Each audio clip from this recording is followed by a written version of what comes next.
তো নির্বাচনের সফলতা ডিপেন্ড করে জনগণের উপরে। জনগণ যদি বিএনপিকে চায়, বিএনপি সফল হবে। আপনার কি মনে হচ্ছে?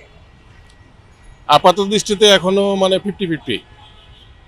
তারেক রহমানের বক্তব্য অনুযায়ী আহ, আওয়ামী লীগের বিচার বা আওয়ামী লীগের নেতাদের বিচার প্রয়োজন কি নির্বাচনের আগে? আপনার কি মনে হচ্ছে? নির্বাচনের আগে আওয়ামী লীগের বিচার কেউই করবে না, বিএনপিও না, জামাতও না। তারেক রহমানের নির্বাচনী কৌশল কি বাস্তবসম্মত? ম্যাচিউরড। তারেক রহমান এখন পরিণত রাজনীতিবিদ। আগের তারেক রহমান আর বর্তমান তারেক রহমানের মধ্যে অনেক পার্থক্য। সুতরাং তার কথাবার্তা পরিশীলিত রাজনৈতিক মনোভাব আছে এবং আগের থেকে অনেক পরিণত সে রাজনৈতিক নেতা হিসেবে। আচ্ছা, দেশের স্বার্থ আগে অন্য দেশের নয়, তারেক রহমানের এই বক্তব্যের সাথে আপনি কি একমত? অবশ্যই সবার জন্য দেশের স্বার্থ সবার আগে। আচ্ছা, ভারতের সঙ্গে সম্পর্ক শীতল হওয়ার বিষয়ে আপনার মতামত কি? প্রতিবেশী দেশের সাথে সম্পর্ক সবারই ভালো রাখা উচিত। ভারতের সাথে সম্পর্ক শীতল রেখে আমাদের কখনোই ভালো কিছু বয়ে আনবে না আমাদের জন্য, বাংলাদেশের জন্য।